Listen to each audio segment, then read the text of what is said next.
Give me 41 minutes and they will never control you again. Your thoughts can be programmed. Your emotions can be manipulated. But there is something inside of you that others will never be able to control. And when you live by this inner truth, by this sacred space within, not only do you achieve your highest destiny, but you also live in such a way that they can never control you again. Human civilization at this time is bound up with this issue of control. It's not just governments, but it's them too. It's also the individuals who live by a common fear, a deep sense that if they cannot contain and predict what is going to happen next, then their entire world could fall into chaos. I'm not just talking about the powers that be, but I'm talking about them too. I'm not just talking about a corporate boss, but I'm talking about them too. I'm also talking about those individuals in our lives who believe that if they can just get us to behave in a way that they prefer,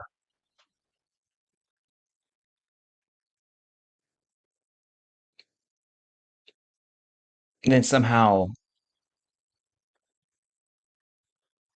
they can feel safe.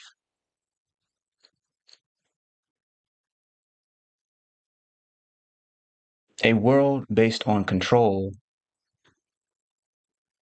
based on a need to contain forces that seem chaotic, too often turns into a world of domination.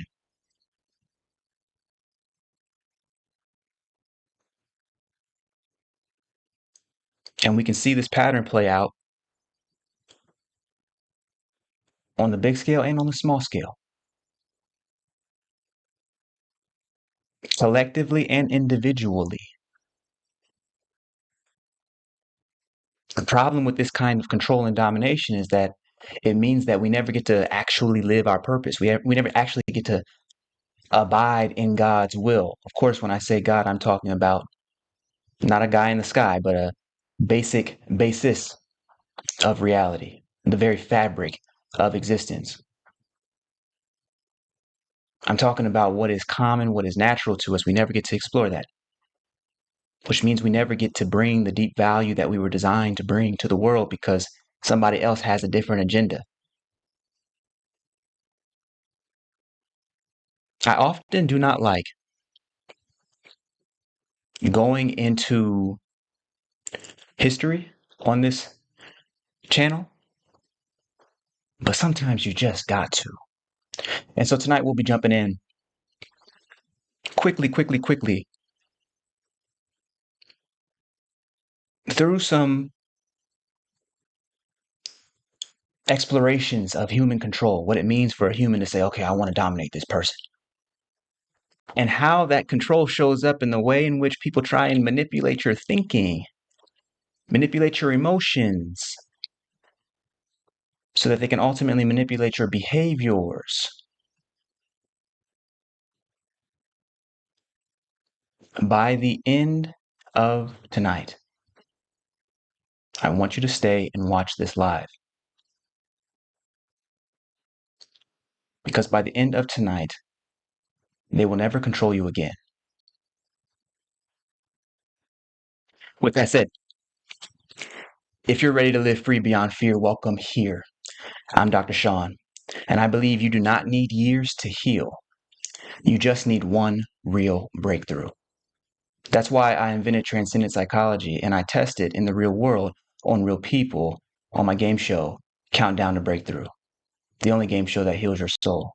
At a point, we have to start talking about the very level of consciousness that humanity is currently vibrating at, how that current level has created systems of near domination, near total control over your thinking, over your emotions, over your behavior. There's three institutions typically in any society that are designed to control and govern behavior. We'll get into some of those. But ultimately, at the end of tonight, it's just not about merely bucking the system. It's not about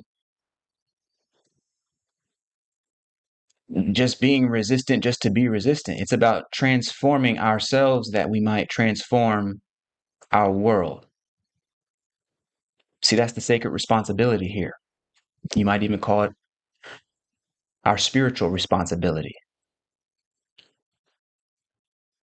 That what we are doing is transforming ourselves and then watching as the world responds. Real quick, I take you back to 2,500 years ago. The place is Sparta of Greece. The year is 405 BC. We are at the end of the Second Peloponnesian War. And what we're seeing in Sparta, if you remember Sparta, Sparta is like the movie 300. If you ever saw that, that was about the Spartans. They were fighting the Persians in that movie.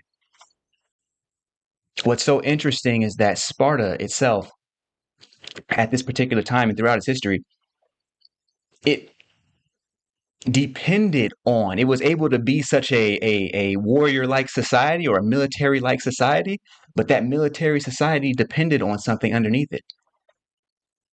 It depended on a system of slavery, the enslavement of other Greeks. So the Spartans would go and they would conquer other, territories in the surrounding Sparta, and they would turn those people into slaves, or what they called helots, Helots. Now, eventually, the helots are doing all of the hard labor, which gives the Spartans time to go and build military men. You understand? But what's so fascinating, and how it ties into our conversation tonight, is the system of control the Spartans had to use in order to keep the helots in check. Don't you know that eventually the helots, remember the helots are the slaves of their society, the people forced into slavery. Don't you know that eventually there were so many conquered people, so many Greeks? This is an era before race. So this is not like, oh man, we gotta, it's light skin, dark skin, we gotta go enslave the people who are darker skinned. This is not, it's people who look like each other to our common eyes enslaving each other. So this is predates the era of slavery that we're taught in the West, or that we're taught about typically in the West, the transatlantic slave trade. But what's so interesting is that eventually the helots outnumbered the Spartans 10-1. The Spartans are understanding that these helots, there's more of them than there are of us.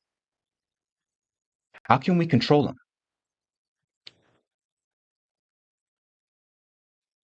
And wouldn't you know that the system of control, when I say it's going to look kind of familiar. So here's what they would do. Every year they would have an open season where they would go and actually attack helots who were either too ambitious, too resistant, too militant. They would go and attack them, kill them on the streets. I just want you to understand how people, the level of consciousness that humanity has been vibrating at over the last 10,000 years is such that people will use violence in order to send a message to the group that the violence was perpetrated on. If this isn't ringing any bells just yet, don't worry. What else would they do? Well, they would also create a pathway to freedom for the helots, not citizenship, They said you can't be a citizen, you can never be a Spartan, but you can at least be free. So how about this? Join our military, come fight for us, ascend the ranks, and you can at least get your freedom. You can at least stop being a helot, which means that you can go back home and you can stunt on all the people who are still helots. All the people who are still broke, oh yeah, you can go stunt on them. Talk about how look how free you are. And so what's that mean? Once you create a buffer class, once you create a group of people who are also in a certain type of bondage, but you create just a little opportunity for them to get a little bit of freedom. People, those helots will actually, or former helots, the people who are now newly free will actually fight and defend that system. They'll defend the Spartan system because they now see their freedom as tied with it. You see how that works? They now see their own personal freedom as now tied with the system that put them in bondage in the first place, and so they don't want it to go away. It's like a weird version of Stockholm syndrome. This is how people not only what I'm pointing out for you. The reason I'm bringing this story up is not because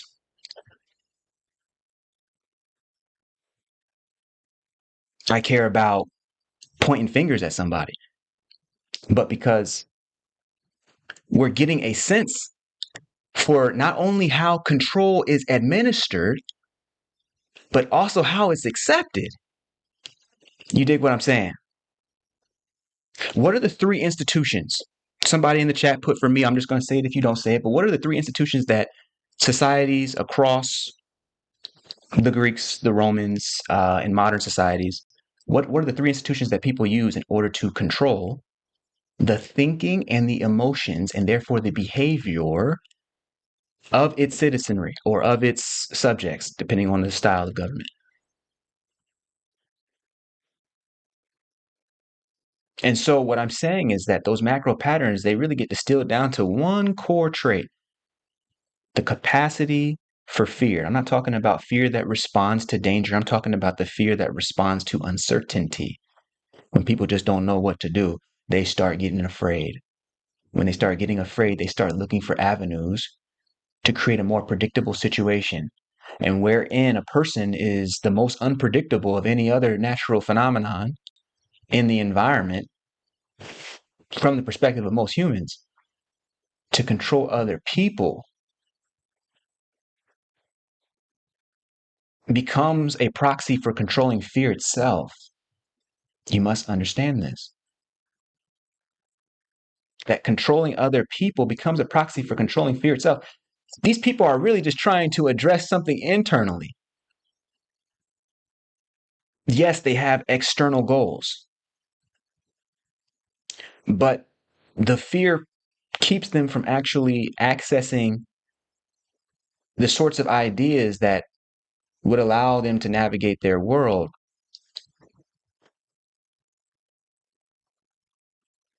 in higher vibrational ways.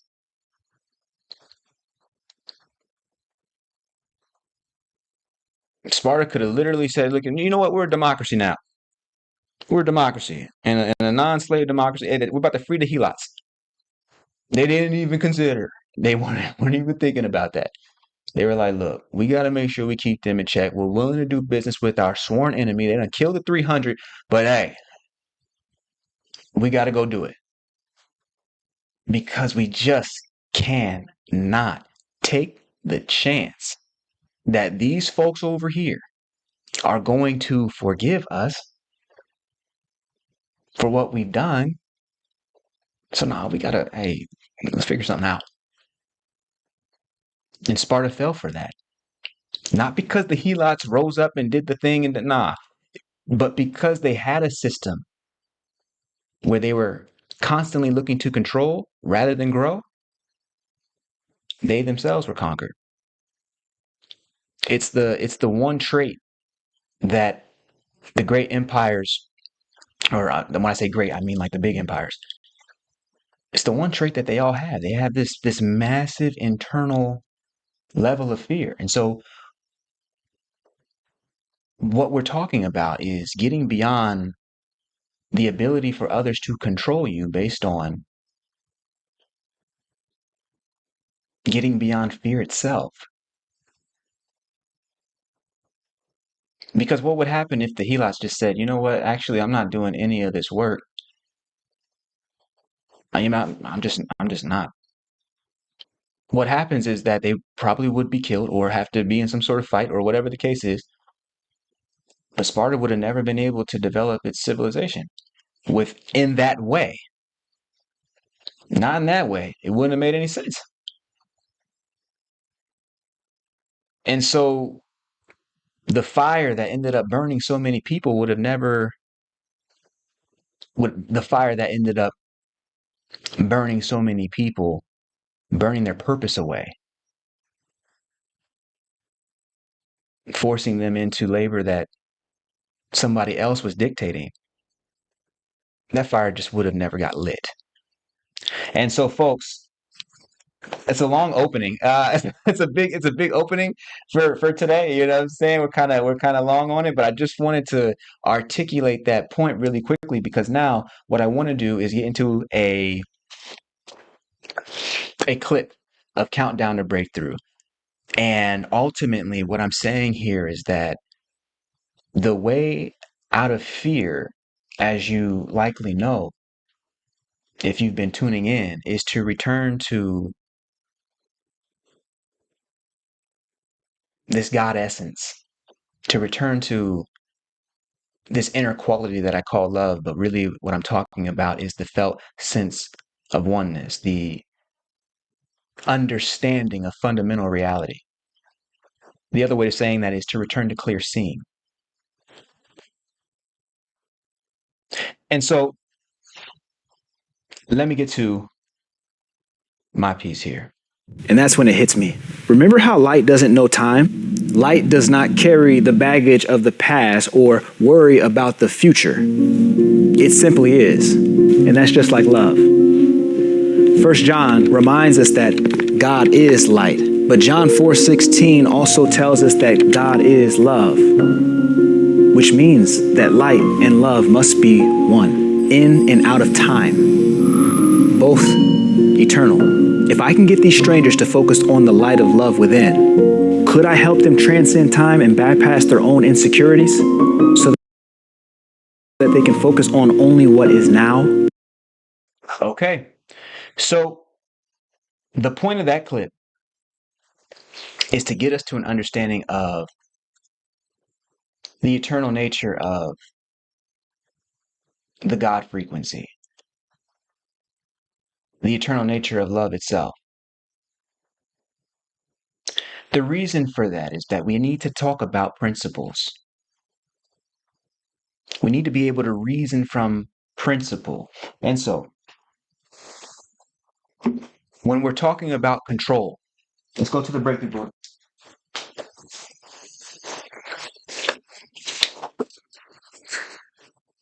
Let's go to the breakthrough board. When we're talking about control, there's a principle that is key, that is core. Whether we're talking about top down, macro, big scale control, or if we're just talking about the sort of control that happens when you're in a relationship with somebody and they want you to be the way they prefer. They want you to do the things that they prefer. They want you to live the way that they prefer. They're saying essentially to you that, hey, listen, my preference for your life is more important than God's preference for your life. They're basically saying to you that my preference for your life is better than what you were born for, better than what nature can offer. God, nature, reality, I use all the terms interchangeably.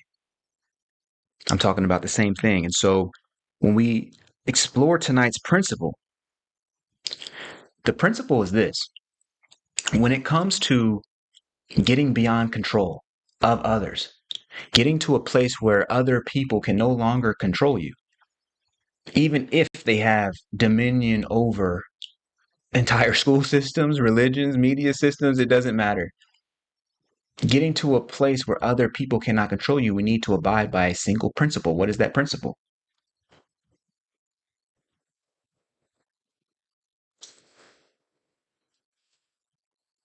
So I can get you here.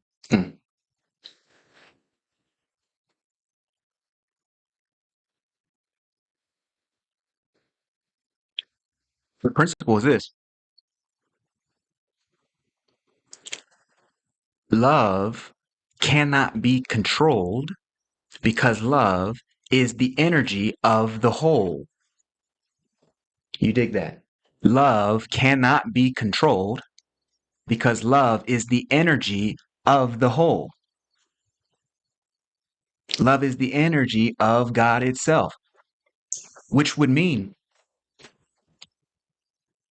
that in order to control a person, there must be some sort of reason for controlling them, which means there must be some version of fear, which means there must be some version of separation. So here's the deal. Our principle is this: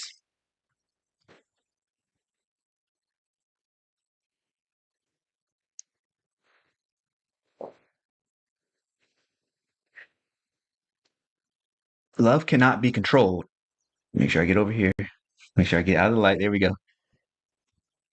Ugh. Love cannot be controlled because love is the energy of the whole. There is no fissure, no separation in love, no place where someone can break apart and turn love in on itself. When I say love, I'm talking about the energy of all of reality. That's how important this is. I'm not talking about some emotion. I'm not talking about some fleeting enjoyment. I'm not talking about a passion, something that you like today and don't like tomorrow. I'm talking about that sacred energy that you can feel. That's why I call it love, because when I say it, whatever your definition is, the truth is in there. So, love is the energy of the whole. All right. So, that's our principle for the evening. What's the pattern? See, the reality is that once you can understand patterns, you can understand how ideas, how phenomena, how events change over time. They become predictable. And what's predictable is controllable. So we want to understand that if our principle is that love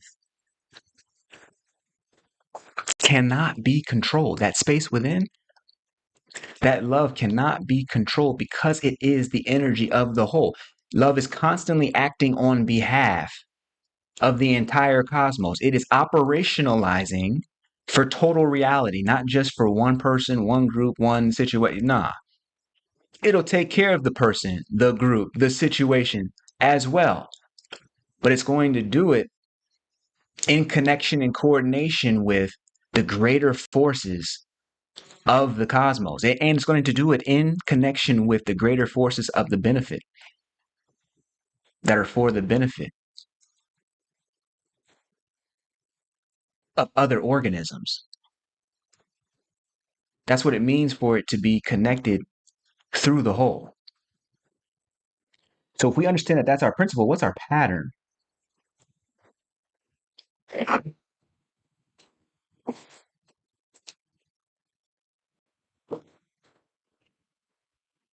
Our pattern is this: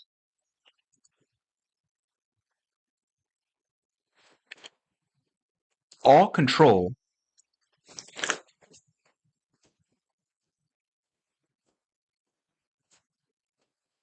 all control is meant to fragment your thinking.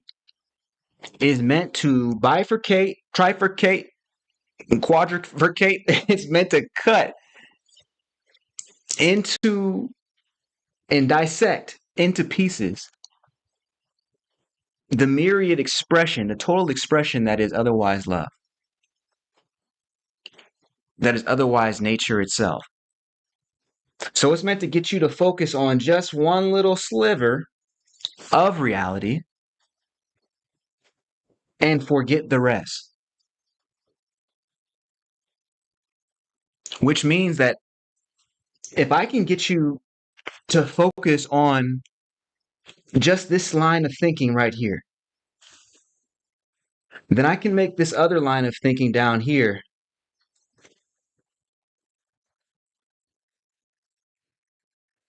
your enemy. I'll make this one you, and I'll make this one your enemy.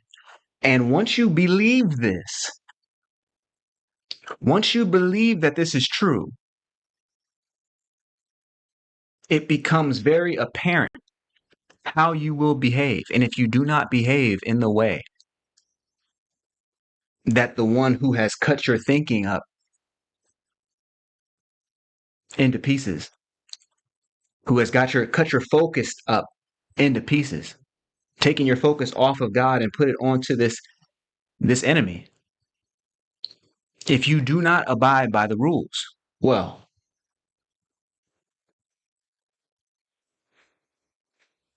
that's when people get punished. That's when people get punished until they are forced to either see themselves as the person who must go and commit violence against an enemy, or until they become the actual enemy itself. This is how it works. All control requires this split in thinking. And truly, you don't even need all of these pieces. You just need two. You just need something that is you and something that is not you. Once someone can convince you of that, and they can define these terms for you, it's a wrap. Because your emotions will follow your thinking, and your behaviors will follow your emotions. That's the pattern. That's the pattern. Let me know if you're understanding. Put a yes in the chat. That's the pattern.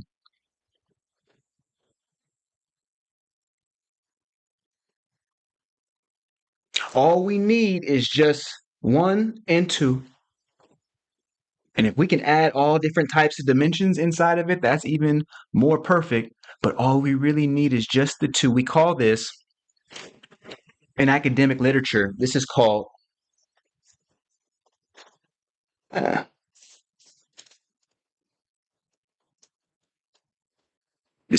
binary opposition. You could just call it duality, but it's called binary opposition. When we split a person's thinking into 2, take it off of the totality of reality, which is to say, take it off of love and put it on to some other schemata, to some other definition. This is how this goes. And systems of control are simply setting up systems of reward and punishment based on how well your thinking follows this binary opposition. Follow it well, you get rewarded. Don't follow it well, you get punished.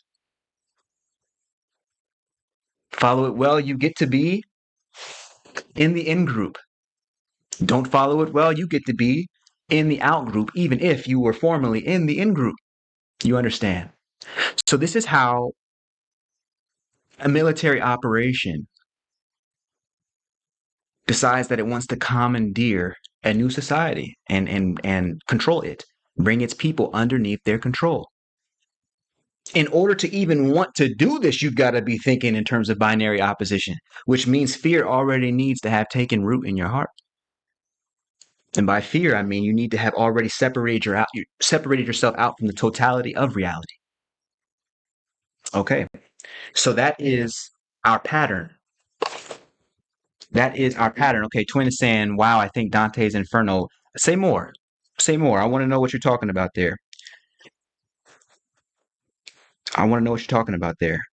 Because as we move through and we've got our principle, which is that love cannot be controlled because love is the energy of the whole. But then we've got this pattern, which is that all control is based on conditioning your thinking, based on getting you to think in terms of binary opposition, to get you to see the world in a certain way, a world that is separate from the totality of reality. Remember, the totality of reality is just another way to say, it's just another way to say love.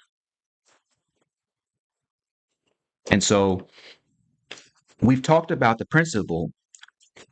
Again, I've told you about the pattern. The pattern's important. I've just shown you what the pattern is.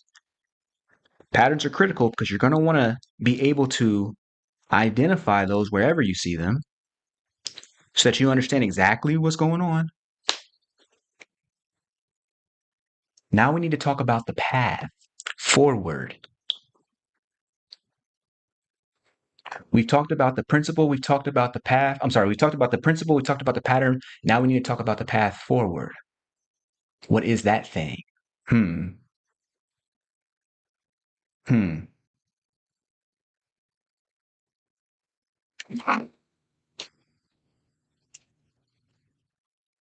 You know that folks want to because they are afraid and have a level of institutional authority. People got militaries behind them. So you know that people are interested in controlling others because they secretly want to just control the fear that they have about others. They want to control others because they secretly are in fear of others. So what's the path forward? I mean, what do you do? Well,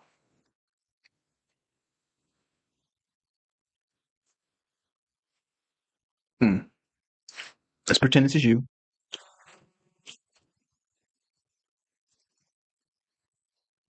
And here is that totality of reality.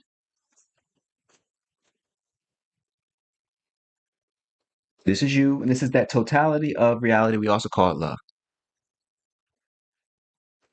You're going to need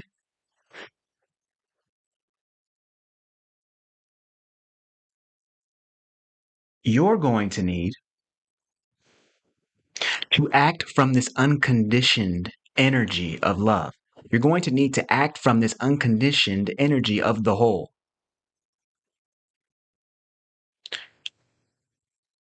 That's what this is. This is supposed to be you. All right. And this is the energy of the totality of reality. This is the energy of the whole.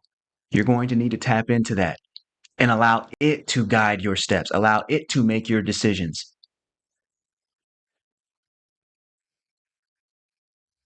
Can you learn to take every decision that you're going to make in a single day and hold it up to the light of love? Let me show you something. I might be able to do this right here on my computer. I might be able to show you. You know, I've been writing that book, right?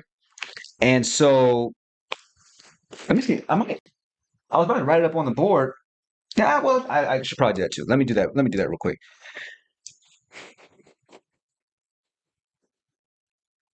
Let me use the breakthrough board. You say, what do you mean? When I ask you, can you hold up every decision that you need to make up to the light of love? Can you make it so that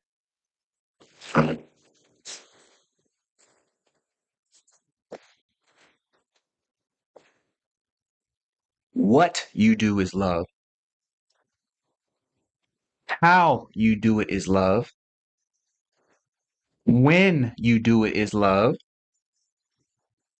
where you do it is love, who you do it with is love,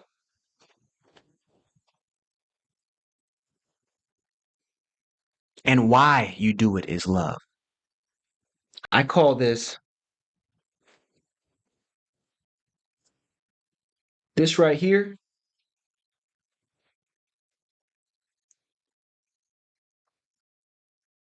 this right here is called the love hexagon. Once you can abide, once you've advanced yourself to the place where you can feel the deep fabric of reality, you can feel that oneness, that integrated connection with all things. If you can't do that yet, don't worry, we'll get there. Can you hold every single decision you have to make in a single day up to the light of love? That means you're saying, hey, listen, is this activity what I would love to do? Better be. Is it how I would love to do it? Better be. Is it when I would love to do it? Where? With who and why for reasons that I love? It better be. The answer must always be yes. If the answer is yes, then guess what? You are now walking in true purpose. You are now abiding in the energy of the totality of reality. You are now choosing love. And so the idea here is that once you can connect here, I call it the love hexagon. It's a simple tool. It's in the book, of course. Once the book comes out, I don't know when that's going to happen, but the idea is that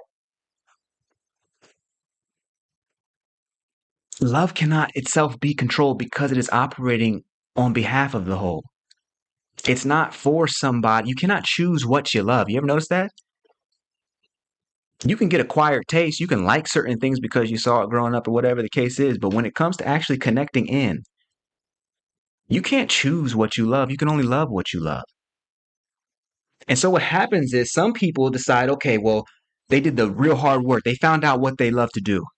But then they end up running into a problem because they start doing what they love to do in a way that somebody else wants them to do it. So a person loves to cook, but they didn't sign up. They don't love working 16-hour shifts as a chef, but their employer does. You dig what I'm saying? So now they're not doing things how they love to do it, which means that someone can dangle over their head the promise that, hey, you're going to get to do what you love to do, but they're not telling you that it's not going to be on your schedule. It's not going to be how you love to do it. It ain't going to be where you love to do it. It ain't going to be for who you love to do it with. And so really, you know what I'm saying? Like it's still people trying to take control over what is true for you. It's the same situation. And what I'm saying is that this is not just about employment or this is not just about business. This is also about relationship, being with the people that you love, doing the things that you love, how you love, when you love, where you love, doing what you love. You understand? This is how we get people onto a level of coordination where to you it feels like you're just doing what you love to do, but to the cosmos it looks like you are a cosmic servant. It looks like you are an angel, somebody who is rippling out and affecting people even without you having to try. Why? Because love acts on behalf of the whole. We are talking about the energy of the totality of reality. You understand? Let me know in the chat if you're understanding what I'm saying. Just put a yes up in there. That love hexagon, we're going to be hearing more about that in the coming weeks because it took me years to get to that place. It took me years to understand what was really going on in terms of love for me. Specifically, the university for me. Let me explain how this goes down. Okay, I see you in the room. Welcome in, welcome in. Hello, may I have a few questions once you're done? Absolutely, absolutely. So let me hit this next part because this is I got to bring this home and talk about the love hexagon because it took so long for me to understand what this was and how to do any of it. Because my thing is this, and okay, please put your questions in the chat right now. I'm going to see them at some point. How my system is set up, it'll be better if you put them in the chat right now, so that I can get to those. So let me tell you, it's learning to find what you love is itself a triumph. Learning to find what activities you love to do, how you love to spend your day, what your actual life purpose is, the reason that you were placed on the planet for, the people you're supposed to serve. All that is loving. That is a triumph. If you just know one part of the love hexagon, if you just know one part, if you just know the what, oh my God, that's a triumph. But let me tell you what happens after you discover the what.